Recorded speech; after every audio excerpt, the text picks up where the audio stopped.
Why do we think enlightenment is missing? Some people spend their whole lives searching. They travel to distant countries, climb remote mountains, sit in long meditations, hoping to reach something they've heard about but never touched. Enlightenment, a word so often used, yet so deeply misunderstood. It sounds like a final destination, a perfect state, something far away, or only for saints. But what if that idea, that awakening is somewhere else, is the very thing that hides it? We often say, "I'm not enlightened," as if it's an object we don't yet possess. But that's where confusion begins. Saying, "I'm not there," creates a distance that may not even exist. And who told us we're not there? Did the Buddha say that? Or was it something we picked up from the world, from teachers, from the way we measure success and progress? The Buddha never asked us to believe blindly. He asked us to look, to observe with care, with honesty. What if we've been looking in the wrong direction? Maybe it's not about becoming anything new. Maybe it's about remembering what we forgot. There's a quiet truth here. If someone truly sees clearly, they don't usually claim to be enlightened. Why would they? They're not trying to prove anything. The signs are not in their words, but in how they live, in their calm, their kindness, their clarity. So maybe the real question isn't, "Am I enlightened?" but, "What am I overlooking?" Because the one who is seeking, itself, is part of what's always been awake. 1. Enlightenment is not a prize. We grow up learning that effort brings reward. Study hard, get good grades, work hard, earn money. Push yourself, and success will follow. That idea becomes a habit. And when we begin to walk a spiritual path, we bring that same thinking with us. We imagine awakening as a prize, something at the end of the path, given only after many lifetimes of discipline. But the Buddha pointed to something very different regarding the nature of this pursuit. He saw that craving, even for enlightenment, is still craving. The grasping, the reaching, the subtle tension of "I want this," that's the root of suffering. In the Samyutta Nikaya, the Buddha says clearly, craving is the root of suffering. Even when the thing we crave seems noble or pure, the energy of clinging is the same. We're still tightening the knot that binds us. Carl Jung, the famous psychologist, once said, "Enlightenment is not imagining figures of light, it's making the darkness conscious." He wasn't speaking as a monk or a mystic, but as someone who understood the human mind. His point is simple. We don't become free by escaping or seeking only light. We become free by facing what we run from. We often think enlightenment means rising above pain, but the Buddha's path is about seeing things clearly, including the difficult parts, without turning away. The moment we say, "I'm not enlightened," we've already stepped into a trap. We believe there's a version of ourselves that is missing. That belief creates a gap, a sense of lack. But what if that gap is imagined? It's like someone looking in the mirror and expecting to see someone else entirely. They don't recognize the face not because it's not theirs, but because their expectation is different. The problem isn't what they see, it's the filter of belief they look through. Modern science has something to say here about perception. In cognitive science, researchers have shown that our beliefs shape what we perceive.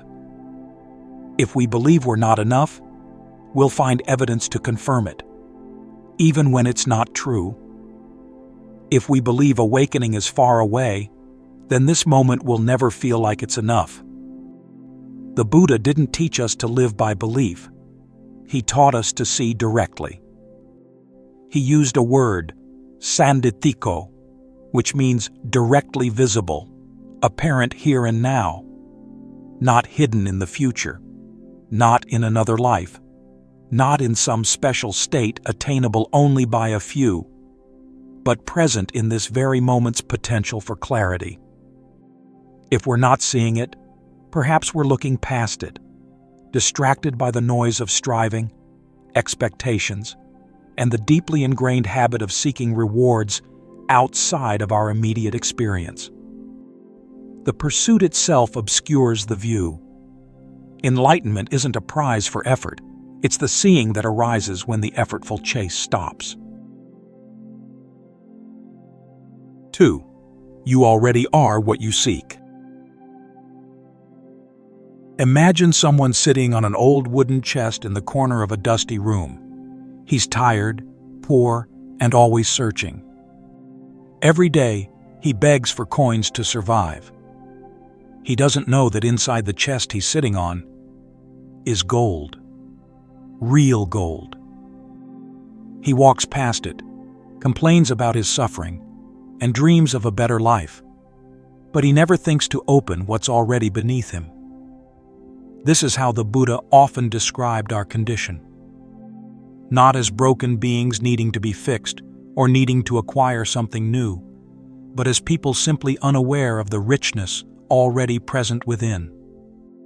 We're like travelers searching for treasure, not realizing we've been carrying it all along. The Dhammapada says, "The fool sleeps as if he were already dead, but the master is awake, and he lives forever." That awakening doesn't come from adding something new, like finding the gold elsewhere. It comes from removing what blocks the view of the gold already possessed, just like wiping the dust from a mirror. The mirror's reflective nature isn't missing. It was never missing. But the dust makes us forget what it reflects. When we hear about awareness in Buddhism, many people think it's something to build or gain through effort. But awareness is not a thought. It's not a feeling or belief. It's the quiet knowing that watches thought come and go. You don't need to do anything special to create it. Just stop for a moment and look. Notice a thought, then notice that you noticed. That noticing, that gentle witnessing, has always been here. It doesn't chase, it doesn't cling. Even when fear, anger, or sadness appear, awareness itself doesn't argue. It doesn't push or pull, it simply sees. It is the space in which experiences happen. The Buddha often avoided directly answering the question, "What is the self?" He never gave a fixed definition. Instead, he pointed to a way of seeing that goes beyond the usual identity we carry, the story we tell ourselves. That way of seeing doesn't come from thinking more, but from clinging less. You are not your opinions, your memories, or your job. Those things change constantly. But the ability to know, to be conscious, what the Buddha called vijja, clear knowing, is stable. It doesn't belong to you as a possession. It's not your awareness. It's just awareness, present, open, unattached. Interestingly, modern neuroscience is beginning to touch the edge of this mystery. Some researchers no longer believe that consciousness is solely produced by the brain like a machine. Instead, they propose that consciousness may be a fundamental field, like gravity or light, that the brain taps into or receives. In this view, your awareness is not yours in a personal, limited sense. It's not generated by your individual story. It's more like the sky, spacious, silent, and fundamentally unchanging, even when storms, thoughts, emotions pass through. This aligns beautifully with the Buddha's teaching. What we fundamentally are is not a fixed self defined by changing contents, but a knowing presence, empty of clinging. You already are the awareness you seek. 3. The idea of becoming enlightened is the obstacle.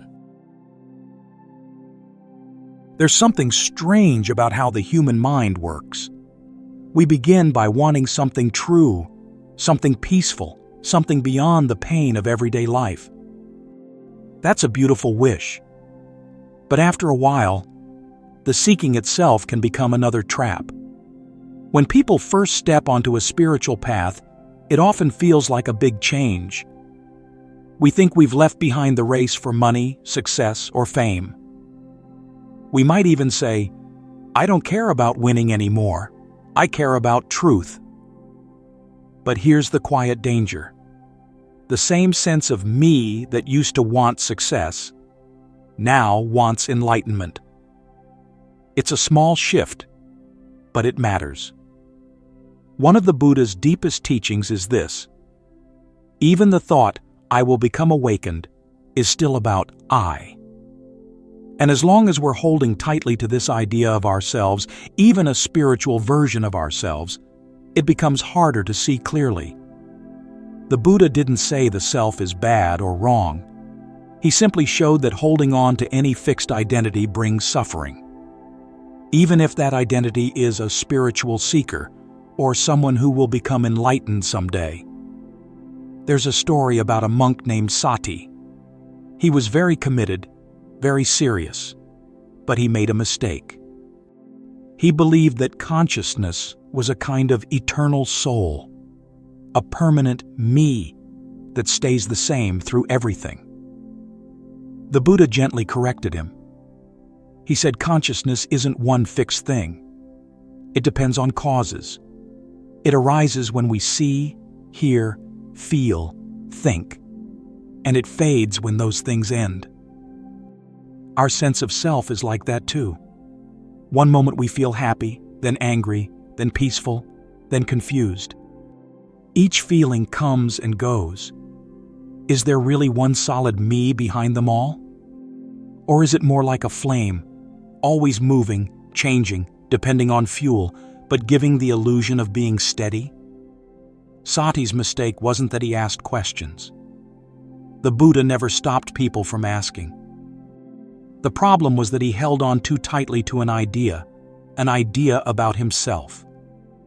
And we still do this today. Many people go on long retreats, wear spiritual clothes, chant, read many books and say, "I'm on the path." That's okay. But if the journey is all based on the thought, "I am someone who will become enlightened," then that old sense of a separate self is still leading the way. And as long as that self is chasing something, even something spiritual, it keeps spinning the wheel of becoming, the wheel of suffering. Let's make it simple. Think of a muddy pond. If you stir the water, trying hard to make it clear, it only gets cloudier. If you try to scoop the mud out, it spreads even more. But if you just let the water be still, the mud slowly sinks, and the water becomes clear on its own. This is how the mind works too. Meditation doesn't mean pushing towards some future goal.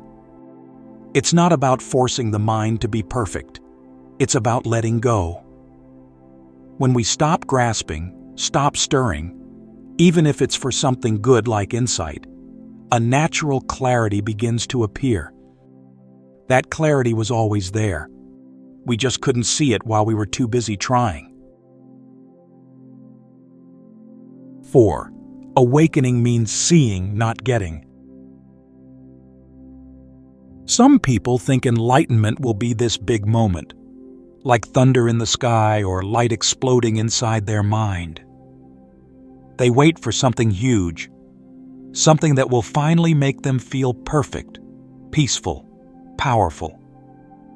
But the strange thing is, real awakening almost never feels like that. In fact, it often arrives so quietly that we miss it. because it's not something we get like a prize. It's something we start to see. And seeing clearly isn't flashy. It's gentle, grounding, and often very simple.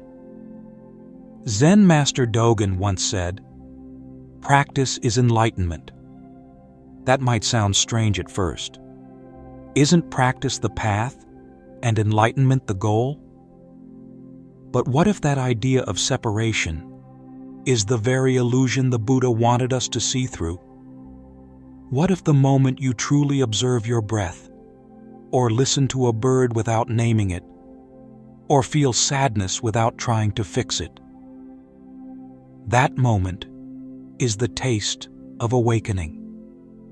There's no lightning strike. There's just the soft dropping away of effort. One day you're striving and struggling, trying to understand, to get it right. And then something shifts.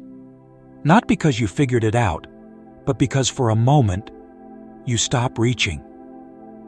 And everything is just here. You're not trying to find life, you're just living it. This is the kind of insight that doesn't shout. It doesn't say, "I am awake now." It just changes the way you see. A tree is no longer an object. It's a miracle of form and space. Your pain is no longer something to escape. It's something to be with, gently. You're not trying to be peaceful. You're just not at war anymore. That's how deep and quiet real seeing can be. And it becomes even clearer when we look at the nature of mind. Thoughts and emotions come and go all day long. Joy, anger, worry, boredom. They're like weather, sometimes stormy, sometimes calm. But have you noticed? You are not the storm. You are the sky. The sky doesn't chase the clouds or hold on to the sun. It just holds everything. The Buddha didn't say to get rid of thoughts or feelings. He said to stop clinging to them, stop identifying with them, stop believing they are you. So instead of asking, "How do I become enlightened?" a better question might be, "What am I still holding on to?" Because the more we cling, whether to ideas, emotions, or even the idea of awakening, the harder it is to see what's actually here. Awakening isn't becoming something new. It's realizing what's never left. It's seeing that your true nature isn't a thought or a feeling. It's the open space in which all thoughts and feelings arise and pass away. Of course, this kind of seeing isn't a one-time event. It's not like crossing a finish line. It's more like watching a sunrise, slow, gradual, full of quiet beauty. Sometimes clouds come. Sometimes it's dark again. That's okay. The sun hasn't disappeared. It's just hidden for a while. And this is how the Buddha described the path too. He said it's like refining silver. Little by little, moment by moment, the wise one removes the impurities. So practice isn't about chasing a perfect moment. It's about gently removing what blocks your natural clarity. Not through force, not through guilt, but through steady, kind attention. You don't need to push the mind into silence. You just need to stop feeding the noise. And over time, that silence begins to show itself, underneath the thoughts, beneath the cravings, behind the striving. In that quiet space, there's no one trying to be awakened. There's only this: the breath moving in and out, the sound of the world, the warmth of presence. And that's enough. In fact, that's more than enough. That's everything. So when we sit in meditation, or walk in nature, or talk to someone with full attention, we're not practicing in order to get something later. We're practicing to stop turning away from what's already here, not to achieve awakening, but to stop hiding from it. The path is not about becoming extraordinary. It's about seeing the ordinary clearly. And when you do, even washing a dish or tying your shoe can be a sacred act. Not because you've changed the world, but because you're no longer lost in your thoughts about it. That's awakening. Not a treasure hidden in the future, but a shift in the way we meet the present. Not a secret truth to figure out, but the simplicity that was always waiting for us to notice. So we keep practicing, not because something is missing, but because the mind keeps forgetting. We return again and again, not to seek a reward, but to rest in reality. And slowly, like petals opening in the morning sun, we begin to see that the peace we were chasing has been with us all along. Final message. So what's the answer? So after everything we've explored, what does it really mean to be enlightened? If it's not something you chase or get, and it's not a special reward waiting at the end of a perfect life, then what is it? First, let's be clear about what it's not.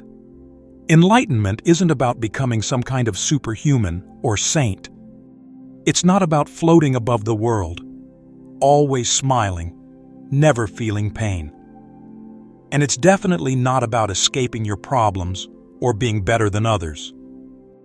Those are just ideas we create when we want control, or when we're tired of suffering and wish we could disappear. But that's not what the Buddha taught. Instead, enlightenment is something much simpler and much deeper. It's about seeing clearly. Seeing life without all the confusion we usually add, without the need to hold on or push away or make everything about me. It's knowing that things come and go, that nothing lasts forever, that everything is connected, that the self we think we are is not solid. It's just a process, always changing. And when we really see this, not just in theory, but in our own experience, it changes the way we live. We don't become someone new. We become more honest, more awake, more here. Your job may stay the same. Your family, your routine. Those things don't suddenly disappear, but you begin to relate to them differently, with more calm, more kindness, and less fear. There's a simple Zen saying that captures this perfectly. Before enlightenment, chop wood, carry water. After enlightenment, chop wood, carry water. What does it mean? It means life continues. You still do the same things: cook, walk, talk, clean, work. But something has shifted inside. You're no longer running. You're no longer pretending. You're present. You're not trying to get somewhere else. You're here, fully. And that presence, that awareness, that's the awakening. Not in some distant future. Not on a mountaintop. But right here, right now, in the small, quiet moments of daily life. So if there's one thing to remember from this journey, it's this. You are not becoming enlightened. You are learning to stop turning away from what's already true. That's what the Buddha pointed to. Not a fantasy, not a dream, but reality, clear and simple. And even if we forget again and again, that's okay. Each breath is a new beginning. Each moment is a chance to see clearly. So let's keep walking gently, not to get something, but to live with open eyes. That's the real path. That's the real peace. That's the quiet truth that was never missing.